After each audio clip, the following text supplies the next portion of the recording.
আছে আজও দেরি কইরা আইছত, এবার কি বাহানা শোনাইবে? স্যার এত জোরে দৌড়ে আইছি যে বাহানা তৈরির সময় পাই নাই। এই তোদের কতকাল হোমওয়ার্ক দিয়েছিলাম সেগুলোকে আনছস? এই লালটু তোর হোমওয়ার্ক দেখা। স্যার আমি বাড়িতে থাকি না, তাই হোমওয়ার্ক আনতে পারি না। তাহলে তুই কই থাকস? স্যার হোস্টেলে থাকি। বুঝছি, তোরে কালকের থেকে হোস্টেল ওয়ার্ক দেওয়া লাগবো। এই সেন্টু তোর হোমওয়ার্ক দেখা। স্যার কালকে আমার পায়ে ব্যথা আসলো। তোর পায়ে ব্যথা আসলো এই কারণে তুই হোমওয়ার্ক আনলি না কেন?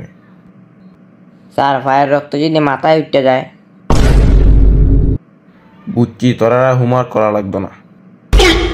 আচ্ছা, তোরা একটা সাধারণ প্রশ্ন করি, বলতো বুদ্ধি বাড়ানোর উপায় কি?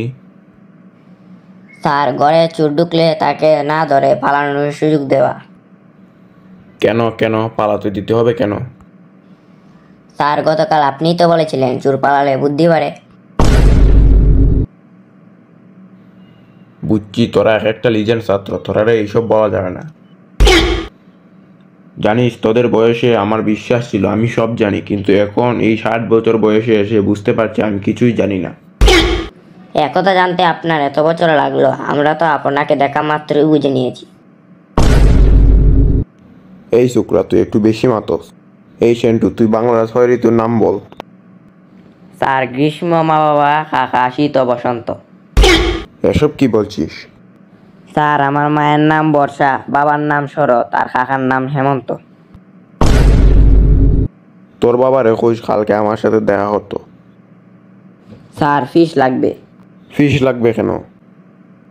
স্যার আমার বাবা ডাক্তার। তো কেমন লাগলো দর্শক বন্ধুরা আমাদের ভিডিওটি ভালো লাগলে লাইক সাবস্ক্রাইব করবেন এবং কমেন্ট করবেন।